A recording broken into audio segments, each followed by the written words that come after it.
All right, guys, Zach Evanish here. Going to go live. Instagram, Facebook. Doing it all. One-man show. 3, 2, 1.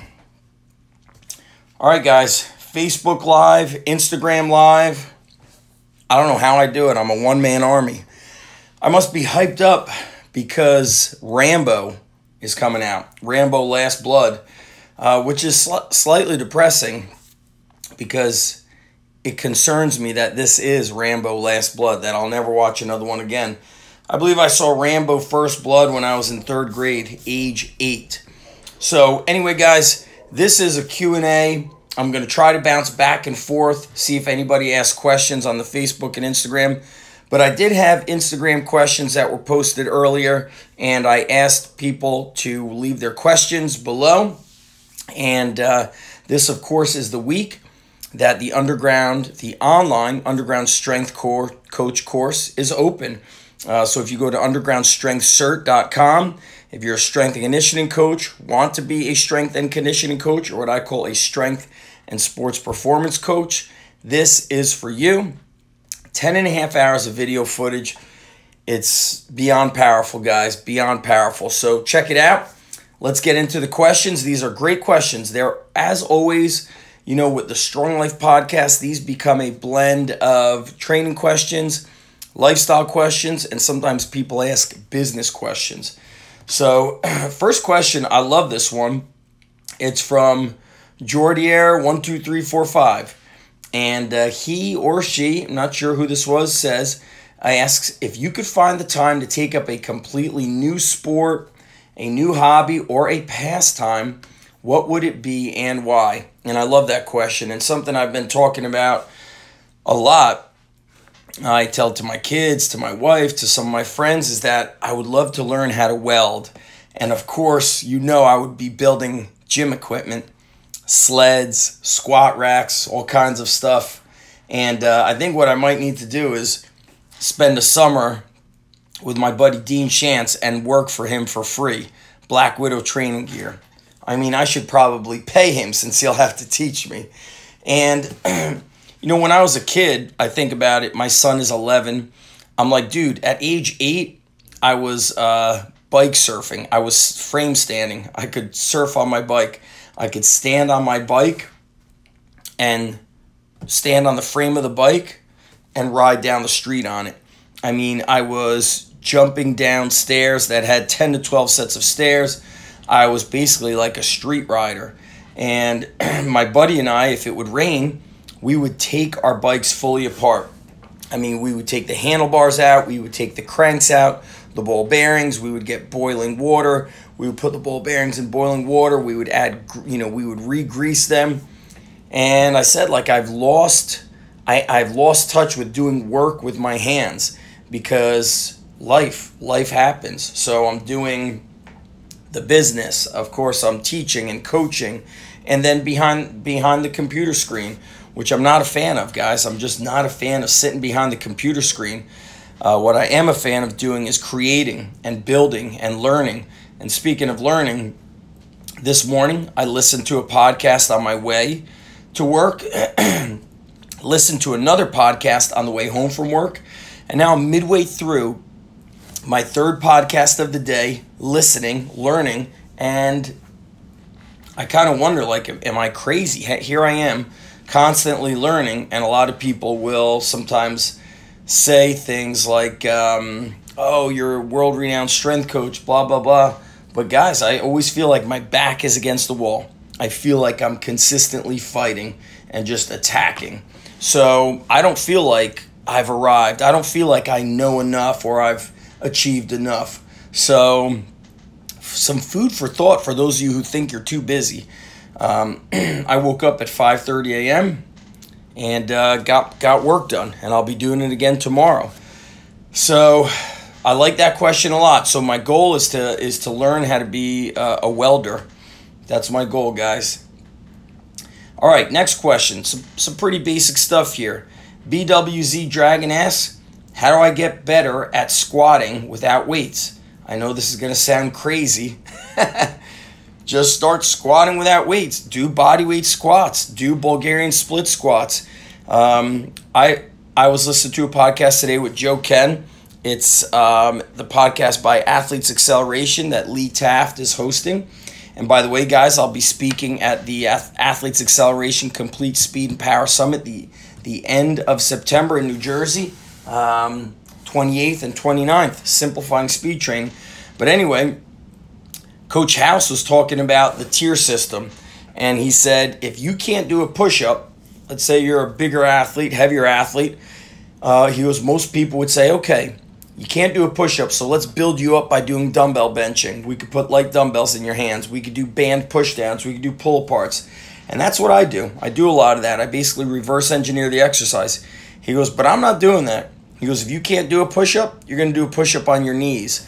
And the podcast I'm listening to right now, Just Fly Sports, was talking Jeremy Frisch, who I think is the best youth performance coach. I mean, I wouldn't doubt if he's the best in the world, okay? He's the best. I don't care about the Russian scientists. Now they're going to put a hit on me, okay? If you've ever watched that movie Icarus. That's it. Now I'm going to die. I called them out. Called the Russians out. And he was also talking about how, like, he could probably get better results holding off on loading an athlete with weights till the middle or late teenage years, just by doing body weight and gymnastics work. And I agree, guys. I spoke to my son yesterday. I said, dude, bro, I love you, bro. But I said, you don't even need to go to daddy's gym. I said, you know what you should do? You can do push-ups in your room. You have a band, do your band pull-aparts, and sprint. Go outside and sprint from one telephone pole to the next. Okay, just race people. That's all I told him to do was push-ups, pull-aparts, and sprints. Nothing out of control, nothing out of this world, nothing crazy, but that stuff is powerful. And so I think about Division I athletes, we'd be warming up and I'd say squat all the way down. You're still squatting halfway down. Here we are. You're, a national qualifier and you can't squat all the way down. So bodyweight squats, guys, and calisthenics in general are undervalued, underutilized because everybody wants to flash the fads. Oh, put the bar on my back. And a dad even messaged me today. We're talking about his son who had broken his collarbone. And I said, dude, get him in here. Do not keep him sitting around at home. Get him in here. We'll work the other side of the body. We'll do sleds. We'll do lower body calisthenics. I said the worst thing to do is sitting at home. And the podcast I'm listening to today with Dr. Tommy John, Jeremy Frisch, and my buddy Joel over at Just Fly Sports, they were talking about injured athletes who worked around injuries, and then it made the injured area stronger when that area, the cast was removed, or the sling was removed, or the boot was removed. The injured area came back stronger because they were doing more work. And so, guys, how many people are doing full range squats? Like Sunday, I warmed up the athletes at my Scotch Plains Underground. I took them outside to the parking lot, and we're doing skips and jumps and frog jumps where I want your hamstrings and calves touching. And then we'll do a 5-rep squat, pause in the bottom for a 5 count. But you got to maintain ankle stability. Your ankles can't collapse. You got to maintain posture. So all these little nuances, I get into them in the Underground Strength Coach certification. And I'm really shocked that people, they want to dismiss that stuff because there's no flash to it. Or they might be saying, why am I listening to Zach? He's not training a pro athlete. And let me tell you something, guys. You want to know who's harder to train? Middle school athletes, high school kids, a large group of high school kids, all with various differences. They are harder to train because they have more imbalances. They have so many weaknesses that they actually struggle to do squats. 15, the real Matt Faltis said that there's a 15% crossover to the injured side. All right, think we're okay. That video is back. All right, let's get to the next question. More bodyweight squats and bodyweight pause squats. Also use different foot stances from sumo stance to athletic stance to close stance. I do that on Matt Wenning's belt squat. I take different stances. Next question from endurance_lifted. Zach, one of my questions would be, how do you track the progress for your athletes? And what I mean is beyond PRs and 1-rep maxes. I'm just curious of what your mindset is of what is and what is not progress when training your people. Thank you. It's a great question, my man. I'm going to say this, guys, and not being rude in any way, but go back and listen to all my other Strong Life podcasts where I talk about program design.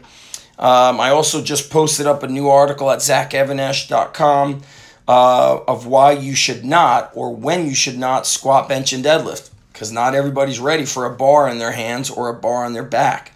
So when I'm tracking lifts with the athletes, I use Wodify. That's the software system I use at my gym.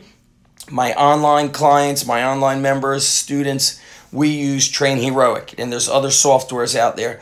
And I don't really test 1-rep max. I can't even remember the last time I've done a 1-rep max test.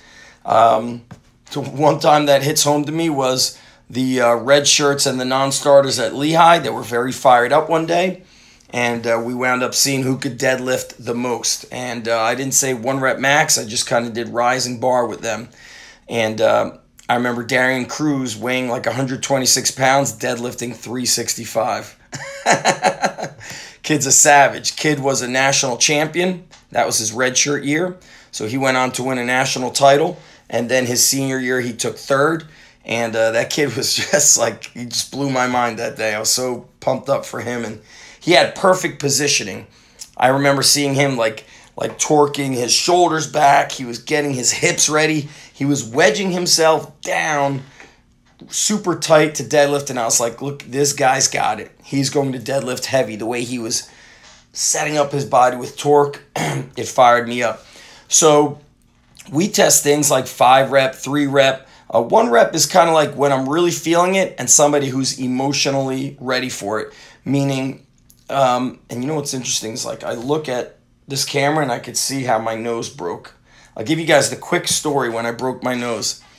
I was a wrestling coach for middle school, but I would go to the high school all the time to wrestle with the guys and to basically train under the high school coach, who was a 3-time state champ, great coach, Coach Nisavacia.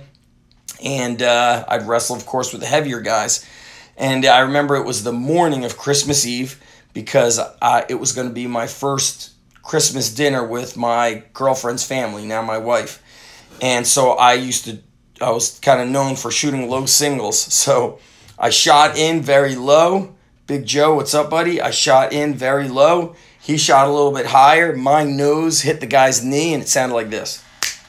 I heard my nose snap. I said, dude, take a break.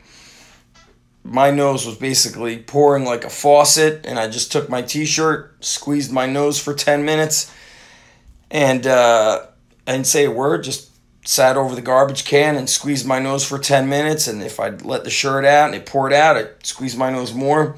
So I go to the bathroom to look at my face, and my nose is under my eye. And I was like, woo, that does not look pretty. So my mom is an operating room nurse. I call my mom. She gets me a very fast meeting with a ear, nose, and throat guy and plastic surgeon. And he sees me, and it's probably 3 hours after my nose broke. And he said, you definitely broke your nose. He goes, but what's crazy is because you're young, the skin on your face pulled your nose back, and it's only slightly off. He goes, we could fix this. I could fix this with surgery. He's like, but it's not that bad. It's kind of a little bit crooked. And what's interesting is I think since then was like I started snoring when I broke my nose. And then the other thing being is that next day I had the 2 black eyes. But anyway, sometimes I do these videos and I'm like, there's the broken nose. So anyway, back to tracking things. The strongest guys in the gym are not always the best. You know, I've heard, I can't recall who said it, but it was a college strength coach. I can't remember where he's at, football strength and conditioning coach. And he said, I'm not too worried about the weight or that 1-rep max. He goes, because a lot of times the strongest guys in the weight room are sitting right next to me. They're sitting on the bench when the other guys are playing. He's like, Football is a sport of power, and we need these guys to be powerful. I'm also drinking a protein shake. So that being said, I use software to track the lifts. I just got hired at a high school to be a full-time strength and conditioning coach. And the one school that my friend works at, they use, it's slipping my mind, but they use a software system for tracking the lifts. And you don't necessarily need to track, a 1-rep max. You could track anything. And the other ways I want to track progress is through the coach's eye. And let me explain to you what that means. And I talk about that, or Matt Wenning and I talk about that. That's part of my Underground Strength Coach cert and undergroundstrengthcert.com. Talk about the coach's eye. So if an athlete struggles to do push-ups for 5 reps and they're kind of grinding them out and you can see the core or the trunk is sagging, I hate using the word core, and then the next week those 5 reps look better. The tempo is a little bit faster. The body is more stable. We still did 5 reps, but the technique is better. There's more speed. There's more body control. So we just broke 3 PRs, essentially. So there's a lot of ways that you could track progress. And I feel like only on the surface, if you're only tracking progress through the weights you're lifting, you're really only scratching the surface. And that's where the coach's eye comes in. And that's something that sometimes, honestly, is very hard for me to write about. It's very hard for me to even talk about. And like I said earlier, we're really in a day and age where I understand that I'm at a disadvantage with regards to sharing my information, for the reason being that you don't see me training pro athletes. I don't live in New York City. I don't live in Los Angeles. I don't live in Miami, Chicago, where you're going to have celebrities and pro athletes. And we could say, oh, pro athletes go anywhere. I spoke to a buddy of mine, and he said, Zach, if you want to train, actors, you need to be in LA and New York, period. You cannot be anywhere else if you want to train actors. That's where you got to be. So I understand that when people see me training high school athletes, they're like, well, that's just high school kids. How hard could it be? It's so complicated, it's simple. People complicate it so much. That's what the internet does. I simplify the complex things.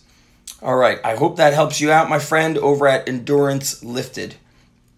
Oh, he's got another question. Another question is how to answer why are we doing this exercise routine movement again? I think that's a great question, and you should be able to explain why you're doing stuff. So what I try to do is relate to the athletes. So if it's a basketball player, I tell them, listen, your power and speed is going to come through your legs, your lats, and I'll say things like, they have found that the guys that often jump the highest and sprint the fastest could do the most pull-ups. So we got to get strong on these pull-ups. So when you walk in the door, do a set of pull-ups. Before you leave, do a set of pull-ups. When you're in your phys ed class, you pass by a bar, you do a set of pull-ups.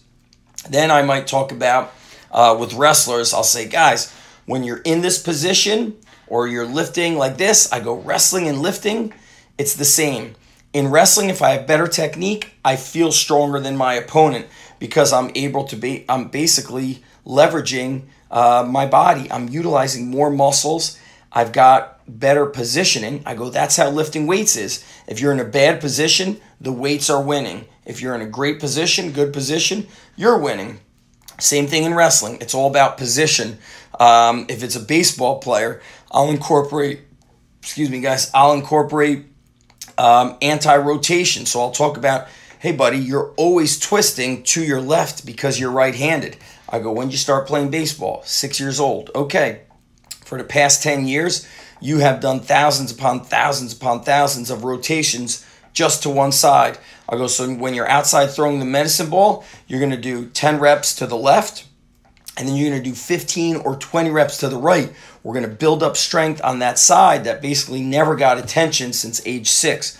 So I'm getting them to think, oh, this is why I'm doing it. This is giving me the power to do this. So you always want not just an example, but if you could come up with a story behind why you're doing what you're doing. Talk to them about a story of like, hey, I had this kid that was going to quit the wrestling team. He was so burnt out. So when I asked him what he was doing, he told me he was going to wrestling club. He was going to, he was running after school. He was doing 100 things. I told him, stop the wrestling club, stop running, and train with me for like 25 minutes a day, 25 minutes a session, twice a week. When the season starts, we'll go once a week. He went on to break the school record in most wins. He took 4th in the state. So I give these kids examples so they could relate. Because sometimes, a lot of times they can relate to me because the way I talk and act is very, it's like I'm young. But the main thing is they feel like, this makes sense. He's been with somebody who's gone through that. So you always want to have not just reasoning. Don't talk to them like you're talking to another strength coach. Talk to them like they're kids, or talk to the adults. Give them a reason and a story why. Last question. BWZ Dragon. What are your top exercises for building the posterior chain? It's a great question. And then my friend Gary has got a great question. So posterior chain has, we've got a lot of exercises that could work. Let's, go from the top down. Farmer walks are great when the technique is proper. So if the shoulders are hunched forward and we're slouching side to side, that's not a good farmer walk. So I like all kinds of carries, from a kettlebell to a dumbbell farmer walk, to offset carries where I'm holding one kettlebell in the rack, one kettlebell in the suitcase position or overhead in suitcase, heavy medicine ball or sandbag on the shoulder to offset the loading. I could do a farmer walk with 2 different weights in each hand. I could carry a 106-pound kettlebell in one hand, 70 pounds in the other hand. So I'm creating a lot of stability and anti-rotation while carrying. And then, of course, all kinds of squat variations. The squat that's going to hit your hamstrings the most is going to be the box squat when done properly, because you're really sitting back and you're using a lot more hamstrings, whereas a traditional squat, you're not sitting back as far and pulling yourself up with the hamstrings. But squats and box squats are going to be tops. Conventional deadlift, it really depends. That's not an exercise I do very often with athletes, even college athletes. Most of my athletes are with a trap bar deadlift or a sumo deadlift. Sumo and trap bar are great for the posterior chain. Back extensions, both one-legged and two-legged variations, 45-degree and horizontal using a glute ham bench. Romanian deadlifts, but when I do them, I utilize dumbbells or bands, not Romanian deadlifts. I'll do banded good mornings. Leg curls I have a standing leg curl machine at my gym. We'll do seated banded leg curls. We'll also lay down and do leg curls during the warm-up. Lunges are brutal on the hamstrings. In fact, most new athletes, when they warm up with us, after one set of walking lunges, their legs are cramping up and I have to put them on a foam roller to roll out, and then they're basically unable to do lunges again. So we utilize lunges, Bulgarian split squats, different kinds of pistol squats to a bench, touchdown pistol squats where you're standing on a block, could be 12 inches. Advanced athletes, look at like Ben Bruno. He does a lot of these different unilateral leg exercises and he's crazy strong with them. I think those are tremendous.